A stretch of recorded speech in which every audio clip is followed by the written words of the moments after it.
The talk on the national minimum wage may not be over anytime soon. True, the federal government had received the recommendation of the tripartite committee, but does that translate to money? Is that a yes?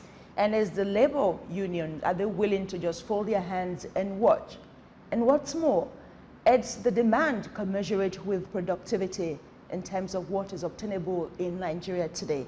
These are questions and fireworks with the president of the Nigerian Labour Congress, Comrade Ayuba Wabba. Welcome to the program. I am Busolami Chunwashi. Comrade, welcome to Fireworks. Well, thank you very much for this opportunity. Indeed. Are you satisfied with the level of work done so far? Well, having come this far, the process took almost 1 year. And as usual, is a social dialogue process. Although there have been some delay and hiccups, which were unnecessary, because I thought that with the caliber of persons on the committee, certainly the process ought to have met up with its deadline. What are those hiccups? What I'm saying is that we had an initial deadline of submitting the report by August 21st.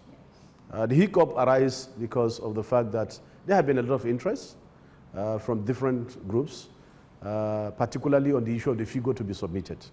But we thought that Labour have actually demonstrated enough commitment and even patriotism, because you could recall that our initial demand was 66,500, which was empirically arrived at. We have used the figure of the purchasing power parity. We have used the current price of consumables in the market, and we have also looked at the value of 18,000 as of 2011 and now. So we have used empirical basis to arrive at that computation. But looking at all other issues, including the ability to pay, that's how mutually on the negotiation table, we then agreed to actually negotiate. Okay, we'll get to so that in those a minute. hiccups arose because of the fact that there are a lot of interest that actually came on the negotiation table. Fantastic. The government is asking you to wait, to be patient now that they have the recommendation of the committee. How long are you willing to wait? Well, as a matter of fact, we know that what is only required now is for the report which have been submitted to pass through few administrative processes of the executive. And they are required to transmit an executive bill to the other arm of government, that is the legislature. We thought that if we are all concerned about this important issue, it should not take longer than necessary. I think some few weeks will be required to do that, because we know, yes, it will pass through, but it's the same executive. And therefore, passing through this in-house process of the executive, we thought that if there is full commitment, it shouldn't take more than a few weeks. Okay. And therefore, when it's transmitted also to the legislature, we expect that it should not also take more than a week to do that. What if it dragged longer than what you envisaged? From the inception of the minimum wage in 1981, workers have not had it easy. No government have given us minimum wage on the platter of gold. From the first minimum wage. And that's why we have engaged the process to say that, well, minimum wage is not poverty alleviation. Minimum wage is payment for work done by the worker. All right, so some people have misgivings. And that's why, for instance, the presidential candidate of the PDP, Atiku, is saying that you shouldn't trust the president. We don't want people to play politics with our minimum wage. Okay. Minimum wage is not a subject of politics. And therefore, this is an issue that was due in 2016, and vigorously workers have pursued this legitimate demand, and will continue to do that. Where we envisage any delay, we will not hesitate to also do an engagement in the labor way. And that's why we have put all our members. Engagement such as no 30,000 no votes? I said all forms of engagement. What kind of engagement? I said all forms of engagement, including industrial dispute processes. So why did you go no 30,000 no votes? Well, workers, the issue of minimum wage is at the heart of every worker. In fact, that's the only demand they have to take care of their families. And therefore, it's something that is at the heart of workers, in all facets of the economy. Is that not being partisan? Because Listen to me. If the federal even in the most developed economies, if the federal government, yes, if they agree to your demand, yes, to give you the 30,000 naira, yes, so we would know how your votes will go. No, that is not what we are saying. That is not what we are saying, my friend. Because you're asking, 30,000 No, votes. listen to me. Even in the best economies around the world, workers' issues are issues that are on the table at every point in time. But you don't hold the government by the jugular saying, if you don't give me 30,000, I will vote for you. Listen to me. Even in the most developed economy, I mentioned United States. It's workers' demand. Workers have a right. Why do you actually elect people into political offices? It's for them to actually address the issue of welfare and well-being of Nigerians. That is a constitutional provision. And as I said, even in the most developed economy, workers' issues actually are on the table for contestation at every point in time. And I made reference to you when Sanders, the two candidates of the Democratic Party in the US, you know the agenda of Sanders is for social democracy, addressing issue of minimum wage, addressing workers' issue, and you saw workers. We are actually aligned to that manifesto. So we will look at all of that. Even the citizens. Why do citizens think they have to have a choice? It's about what they think will address their issues. But when you hold the government by the jugular, saying, if you don't give me 30,000, I wouldn't vote for you. That's partisan. I said, as every Nigerian ought to be partisan. It's your democratic right to actually put issues on the table that you want to be addressed. We want good roads. We want water. It's your right. Arguments are raised based on this, that some labor leaders could be compromised. If you're asking for 30,000, this is not the first time. If you're asking for 30,000 and you're saying without 30,000, I will go to the poll to vote for you. Let me also tell you. Then the issue of labor leaders being corrupt, does it not come to the fore? No. Let me also tell you. I made comparison. Even in the best economies around the world, everybody participates in the policy process of electing a leader on the basis of your interest, on the basis of how the economy can change. In many spheres, by now, we'll have been engaging on issues. Do you have anything to say about the growth of Nigeria as per how this money will be paid? You're demanding for 30,000 naira, fantastic. But in terms of growth? Please, let me even ask you, what is 30,000 in the context of Nigerian economy? Even artisans, mechanics, plumbers, you negotiate their pay before they render service to you. All those that I've mentioned, none of them will collect less than 1,500 today, per day, in discharging this responsibility. So in the first place, let us understand the argument of a 30,000, mere 30,000 minimum wage. So we'll go on a very short break right now and return with Comrade on Fireworks today, looking at the minimum wage, the affordability, and the issue of productivity in Nigeria. Stay with us.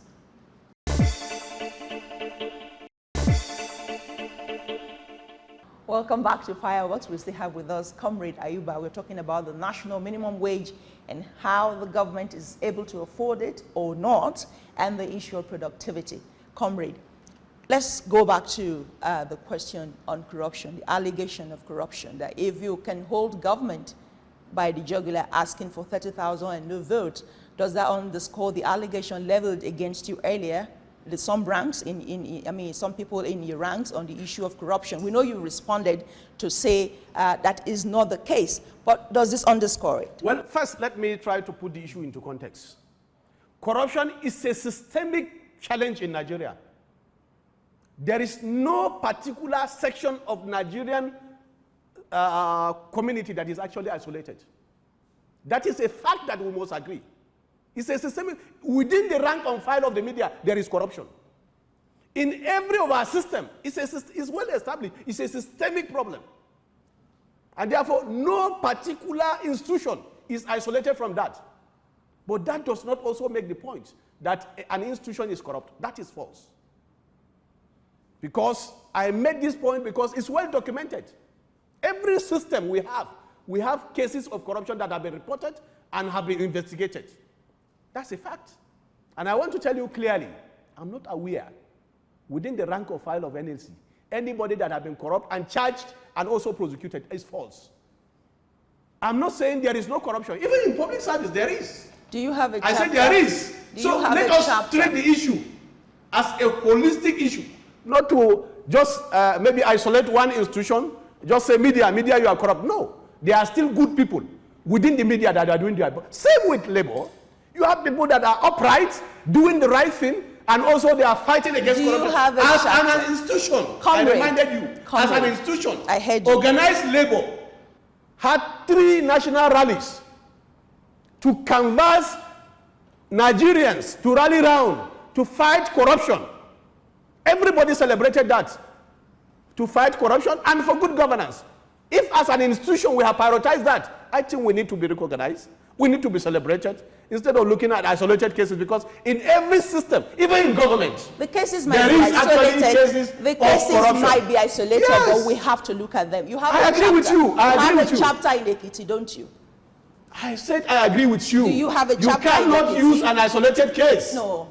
To actually, like we have in the case of the media. Can we say now, if we have to look at that? In 2015, there are allegations of one of your members indicted for allegation does not mean that somebody has been proven. Another issue. Even in government, in our employment. I heard we have also asked our workers, if you remember. Don't dip your hand in my eyes.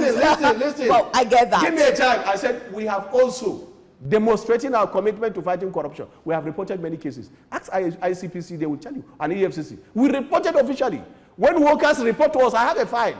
Over 1,000 petitions. Once they report to us, we study it. Once there is substance in it, we forward to the relevant agencies. As an institution, we are committed to that. And if there are isolated cases, we cannot actually vouch for them. We cannot also say it doesn't exist. But the fact of the matter is that as an institution, we are committed to a good governance process. One point that the Presidential Advisory Committee member raised was the issue of governors who served for 8 years and entitled to life pension, and they get pension for a lifetime. And people who have put in decades of their lives, worked for the federal government or the state government, and some have to die waiting for their gratuity. Hasn't Labour really taken that as a main issue? All those issues in the first 3 rallies I mentioned. In fact, some of the demands we made, because we submitted an official demand, they are the demands that even the anti-corruption committee used, like the issue of whistleblower. It's mentioned in our case. The issue of capital pollution is mentioned in our demand. The issue of pension and gratuity, we have mentioned it. If you did, we have condemned that outrightly. You had a rally, but are you persevering? I said, listen. The man said, we have condemned the issue. Odekule said, you may protest, but you don't persevere. So if you protested, what is the responsibility of government? If you protested on the issue of gratuity and you don't persevere, what's the difference? What is actually the responsibility of government? It's for the good of the people. Don't shift responsibility. That is it's against good governance. If it's against good governance, who takes it up? If we campaign, even the best campaign, what we expect is that from that campaign, somebody should take it up. It's not entirely our responsibility. Labour have made sure that we put this issue in public domain, but government have a responsibility. Institution of government have a responsibility. Let people not shift the blame. If as an anti-corruption agency of federal government, and we have pointed out to say that this is a corrupt practice, and they are now saying, no, Labour need to do we need to assist them to do their job, which we have done, and they are not appreciating? That's the fact. Let us not shift blame. Because this blame game must end. People must take responsibility. If something is wrong, we say it's wrong. The issue of collection of severance package outside what is prescribed by Revenue Mobilization and Fiscal Commission is wrong. It's corruption. We must stop it. We can't celebrate it. We can't shift blame. We have raised the issue. People must take it from where we have raised it. Okay, let's now go to the issue of affordability of what you're asking for, 30,000. Nigeria's growth for 2017 was 0.83%. And the projected growth for next year is about 3%. The growth for this year, we're yet to really realize what we're making. What do you think the government is able to pay this money? Well, I've told you clearly. There are 5 parameters you use in arriving at a minimum wage. And those parameters must be evidence-based. 1 is the situation first of the worker. Can this meager amount that is being paid now as minimum wage, 18,000, if we are also taking it side by side with fighting corruption, in our right thinking and in our sense, are we convinced that 18,000 naira can actually take a family of 4? If going by our policies, a family of 4 for 30 days, the answer is obviously no. Are we not also in another way encouraging corruption. So the point I'm saying is that on the negotiating table, we have looked at all parameters. The challenge of Nigeria is not about resources. It's the centrality of the issue you said. Up till now, the resources have been looted. These are the facts we have put on the table. We have given side by side a recommendation on how resources can be mobilized, including internal general revenue, which is now in most of our states. What are those recommendations? It's actually money for the boys. All those what items, are those recommendations? All those items I've listed. I've listed 3 now. There are avenues to block wastages, to institute good governance. Take, for instance, why should a state, as small as it is, with no resources, use about 10 billion to charter aircraft for the executive, one person, and we are crying there is no resources? Why should people go and increase their salaries, the political elites, outside the prescription of Revenue Mobilization and Fiscal Commission? This is the wastages. This country is so blessed. You cannot use double standard to say for the political elites, there is availability of resources to pay them. Because from councillor to the highest office, their salaries are also uniform. We have not looked at the ability to pay per state. All of them from councillor. In fact, recently I was in a state. Comrade, you've made your point. Wait, don't cut me off. Wait, don't cut me off first. Wait, let me end this point. You've made your point. I said, no, let me end this point. I was in a state recently where they held local government election. A councillor without even any qualification earns 200,000 naira. Where is the ability to pay? In the same state, they say worker cannot earn 30,000 naira, mere 30,000 naira. Where is justice? All right, where is the fairness? This is the argument. So first, the point is the will. Let us discuss. Let us put in the country. Wait, let us put first. You will listen to my question. Wait. The will to pay 30,000. You have made your point. The issue of affordability will be put side by side. That is the argument. Comrade. You have made your point, comrade. Fantastic. But you are aware that some states even still owe at 18,000 naira. Are they owing because there is no resources? I've given you a lot of examples. Some of the states, let me give you a clear picture. When the minimum wage of 18,000 was actually enacted in 2011, all the states conformed to the issue of payment and implementation. There was an agreement by all our state councils. I have copies of the agreement here, 36 agreements and 36 tables. Some even went ahead to say, no, we will not pay 18,000. Our workers should not earn the least because it's a national minimum. We are going to pay higher. Edo, for instance, I told you, are paying 25,000 currently. Delta State are paying higher than 24,000. Akwa Ibom is paying 22,500. Many states said they will not want to be the minimum. They will pay higher. What happened then? After that period, you recall also just the same period as we are in 2015. Most of the states, some of them borrowed. We have to look at the data. States that receive lower income are paying salary as I went due. I gave the example of Jigawa. If you look at the salary table, they have not assessed the bailout. They have not assessed the budget support. Yet, they pay their workers as I went due. They pay. Plateau is one example. Let me give you an example. You have given comrade. I said Plateau State. Before this administration came in, they were having liability of 7 months of salary. But this present governor cleared all the, where did he get the money? It's the budget support and the bailout he has received. Right. Some of them diverted. In fact, some received the money when they had to buy bulletproof cars. We have written to some of the state, please, under the Freedom of Information Act, can you tell us how you have utilized the bailout? Nothing has come up to now. So it's about accountability and transparency. It's central to what we are saying. It's not essentially about lack of resources. Be that as it may, comrade, some states are asking that they should be allowed to pay what they can pay. That should not just become a national minimum wage. If a state can afford to pay 30,000, let them go ahead and pay. If they cannot afford to pay that, let them go ahead and pay what they can pay. But the question is, for those states who might not be willing or able to pay, can they shed excess weights? Thank you. Are you up for that? First, let me address the issue of states going to pay what they want to pay. It's a constitutional provision. The national minimum wage is a provision in our constitution. It is, we understand that. Not only in Nigeria, it's backed by an international convention. We understand Convention that. 131. Yeah. When people are talking, they should talk from the basis of knowledge. We understand that. Even in America, which is the most federated unit. Governor They have a national minimum wage. Particularly claimed the they have a Constitution national minimum wage of $10. States are paying higher. Recently, Microsoft said they are willing and they have agreed from the national minimum wage of $10 per hour, they are going to pay $15 per hour. That is acceptable. National means you must have a benchmark because they want to go and exploit our people. Yes. We can't have an exploitative working class that are working, but they are a class of working poor. That is not what we want. And that's how we have been referred so recently. Are they free to that shed despite the fact that we are working, are they free to shed excess weight? See. If at the end of the day they cannot pay this money, should they? They can't be able to pay. See, I said, let them put the facts on the table. Those are the facts. But in reality, if they cannot pay, are they allowed to cut off excess weight? Cut off is not also a solution. We have seen what has happened in Kaduna. You are referring to Kaduna. After the cut off, after the strike of workers,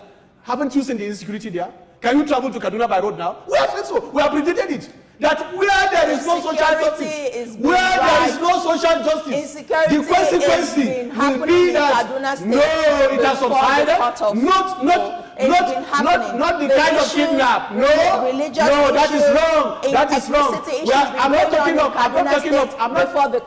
talking of religious crisis.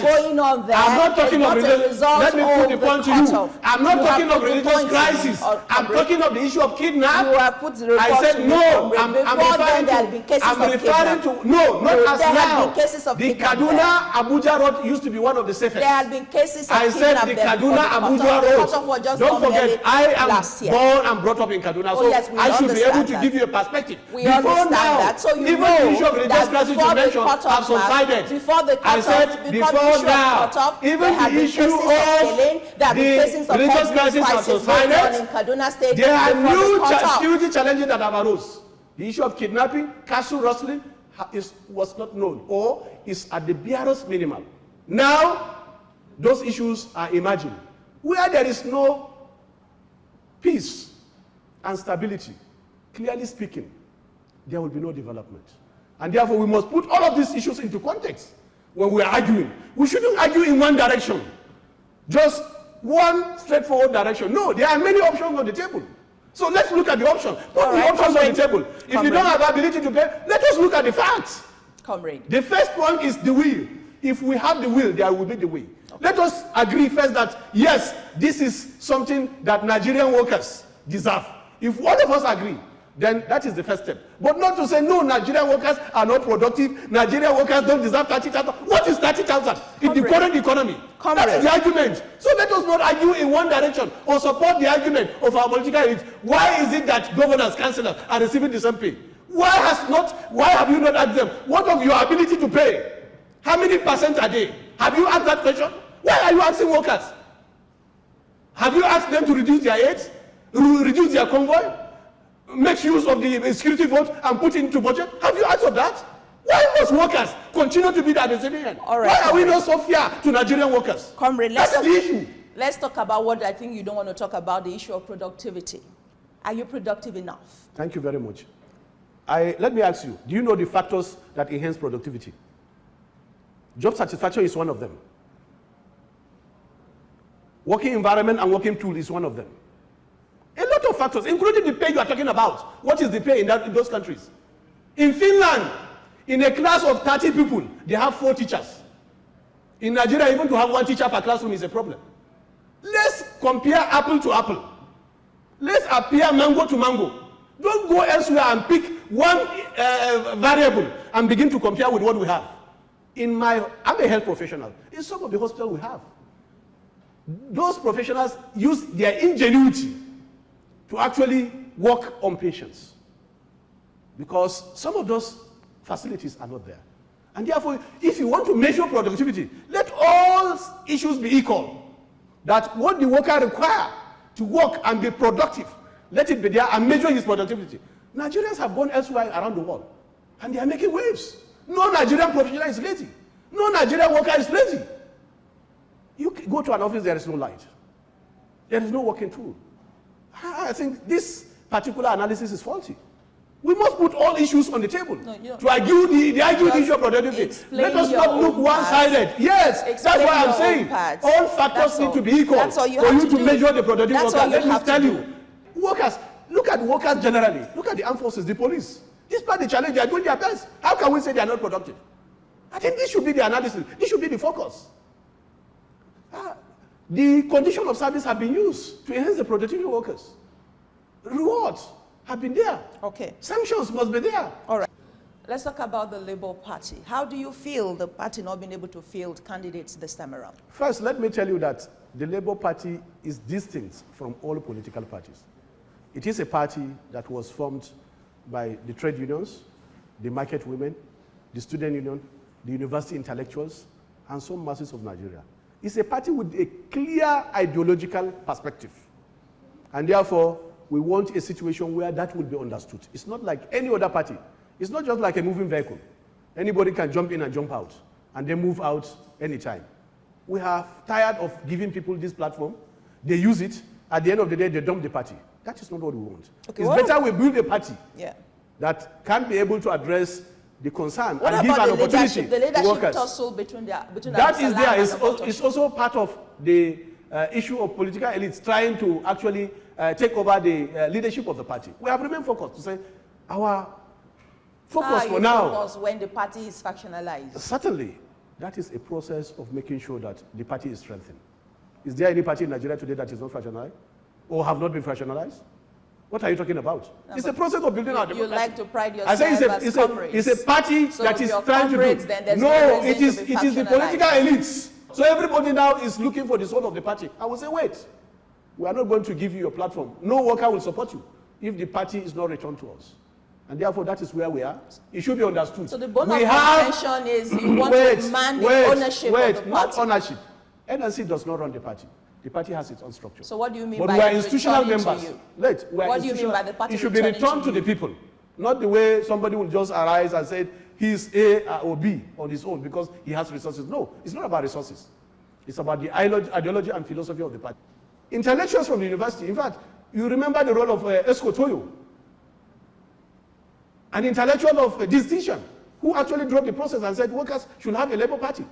These are the owners of the party, not us. Okay. We are an institution that recognizes the centrality of those people and those institutions and working with them. And therefore, we must work with them to be able to give credible alternative.